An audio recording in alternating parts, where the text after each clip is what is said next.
ఈరోజు కాంగ్రెస్ అక్కడ రావడానికి ముఖ్యంగా ఉమెన్ చాండి గారు వారి యొక్క ప్రాతినిధ్యం ఉంది. ముఖ్యంగా వాళ్ళు చనిపోయిన తర్వాత కూడా వారి ఎఫెక్టు ఈరోజు కేరళలో ఉంది అని చెప్పగలుగుతాం. ఎందుకంటే వారు చేసిన సంస్కరణలు కానీ ఇక్కడ కాంగ్రెస్ పార్టీలో వైఎస్ రాజశేఖర రెడ్డి గారు కానీ ఎట్లానో కేరళలో ఉమెన్ చాండి గారు కూడా అలా విధంగా వారు చనిపోయిన తర్వాత కూడా వారి జ్ఞాపకాలు కేరళలో ప్రజల్లో ఉంది.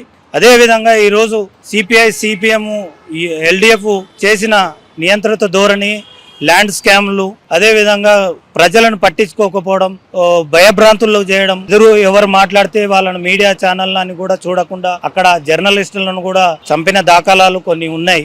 అంత నియంత్రిత చేయడం వల్ల కూడా వ్యతిరేకత, అదే విధంగా ప్రజల్లో కూడా కాంగ్రెస్ పార్టీకి ఉన్న నమ్మకం అది కేరళ ప్రజలు ఈరోజు పట్టం కట్టిందని చెప్పగలరు. ముఖ్యంగా ఉమెన్ చాండి గారు కానీ, అదేవిధంగా విడి సతీశన్ గారు కానీ, కేసీ వేణుగోపాల్ యొక్క ప్రాధాన్యం ఎంతో ఉంది. అదేవిధంగా చాండి ఉమెన్ గారు కూడా 8 జిల్లాల్లో వారి యొక్క తండ్రి సంక్షేమాల పథకాలను ఎక్స్ప్లెయిన్ చేయగలిగినాం. ఈరోజు కేరళలో 25 లక్షల ఆరోగ్య బీమాను చేపట్టడం కూడా ముందంజలో ఏ పార్టీ కూడా ఈ రోజు వరకు కూడా 25 లక్షలు ఒక బీమా అనేది చేయలేదు. అది కేవలం కాంగ్రెస్ పార్టీ తీసుకొచ్చింది. అదే విధంగా బస్సుది ఉచిత బస్సు కానీ, విద్యార్థికి 1000 రూపాయలు ప్రతి నెల ఈ అకౌంట్లో వేయడానికి, ఇట్లా సంక్షేమాల విధంగా కాంగ్రెస్ పార్టీ ముందుగా రావడానికి, ఫలితాలు రావడానికి కూడా దోహదం పడింది.